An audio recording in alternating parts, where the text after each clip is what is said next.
The last award of Nazi Germany's preeminent decoration for gallantry and meritorious service was actually made over 1 month after the German surrender in 1945, and it wasn't awarded for taking life, but rather for saving them. On the 13th of January 1945, the Soviets launched their East Prussian offensive, just as the German Ardennes offensive on the Western Front was winding down after failing. Between the 23rd of January and the 10th of February, Soviet armies successfully cut off East Prussia from the rest of the German-held territory. Germany's leaders needed to react quickly to prevent the Soviets from capturing millions of civilians and hundreds of thousands of soldiers, the latter urgently needed to help fend off the Soviet advance elsewhere on the Eastern Front.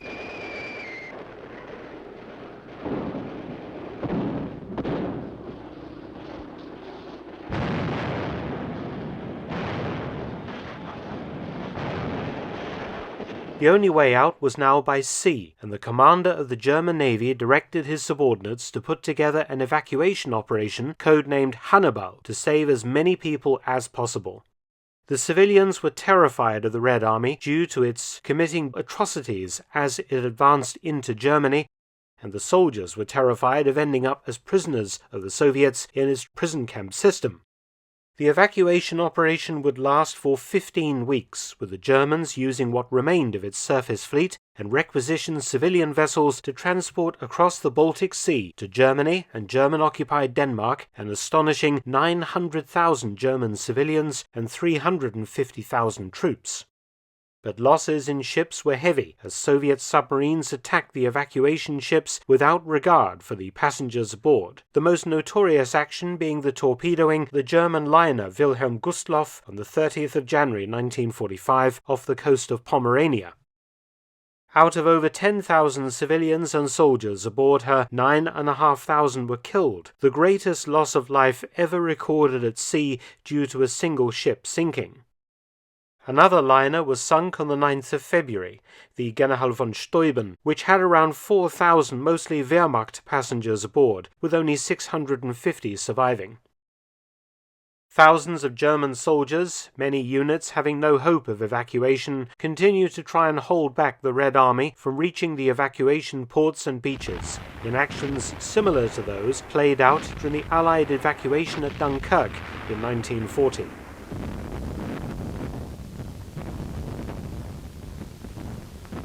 As well as conducting the evacuation and dodging Soviet planes and submarines, a major peril was sea mines, mostly laid in the Baltic by British aircraft, as the region had been used as a German Navy training and working up area for most of the war. The dangerous job of clearing mines so that the evacuation ships could continue with their tasks fell to Kriegsmarine minesweepers.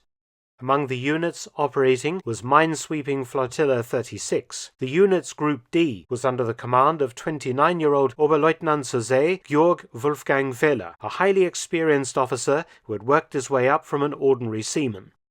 Born near Berlin in 1915, Feiler had joined the Kriegsmarine in the late 1930s. On the 13th of April 1941, Feiler had been decorated with the Minesweeper War Badge, awarded for at least 3 operational sorties over a 6-month period, and the Iron Cross Second Class. Commissioned as an officer, Feiler was decorated again on the 26th of October 1942, receiving the prestigious Iron Cross First Class. In 1944, he was once more decorated for his service aboard minesweepers, now commanding a group of such ships, receiving the German Cross in gold on the 8th of July 1944. Subsequently wounded in action, he received the Wound Badge in black on the 11th of October 1944. As the war in Europe drew to a close, Operation Hannibal continued, even after Hitler's death on the 30th of April 1945. Grand Admiral Dönitz had been appointed Hitler's successor as Reich President, and he determined, from his seat of government in northern Germany, to keep the evacuations going as long as he could, or at least as long as the Western Allies permitted him to do so.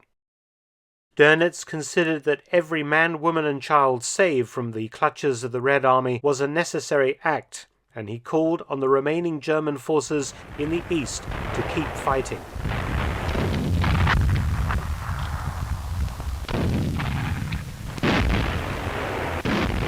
In the period between Dönitz assuming power on the 1st of May and the Germans' surrender on the 8th of May 1945, a further 150,000 people were lifted off the beaches of the Hela Peninsula. On the European war's last day, 8th of May, a convoy of small German ships left the city of Libau, now Liepaja in Latvia, carrying 18,000 soldiers and civilians. Though the Germans had now surrendered, Dönitz was able to retain control of a small portion of northern Germany until the 23rd of May, as the organized surrender of German forces commenced, and Dönitz continued to permit evacuations from pockets on the Baltic still resisting the Soviets, these evacuations continuing for at least a week after the formal surrender, the ships sailing into German and Danish harbours already under British control, where the military evacuees were taken prisoner. Oberleutnant Feiler and his minesweepers continue with their work up to and beyond the German surrender, trying to keep the sea lanes clear for the evacuation ships. The Kriegsmarine's organization remained intact, with the Naval High Command continuing to direct operations. So it was that the new commander of the German Navy, Grand Admiral Walter Weizsäcker, presented Feiler with the Knight's Cross on the 17th of June 1945, 5 weeks after Germany had surrendered. The problem with this award was that Reich President Dönitz had ordered that no more awards be given out after the 11th of May 1945.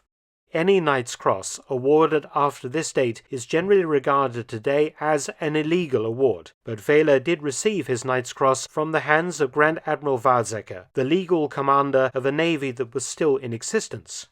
Either way, it is perhaps fitting that the very last man decorated with Germany's highest award for gallantry received it for his sterling work helping to save the lives of others, and not for some warlike act.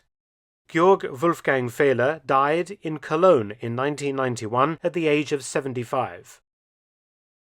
Many thanks for watching. Please subscribe and share, and also visit my audiobook channel, War Stories with Mark Felton. You can also help to support both of my channels at PayPal and Patreon. Details in the description box below.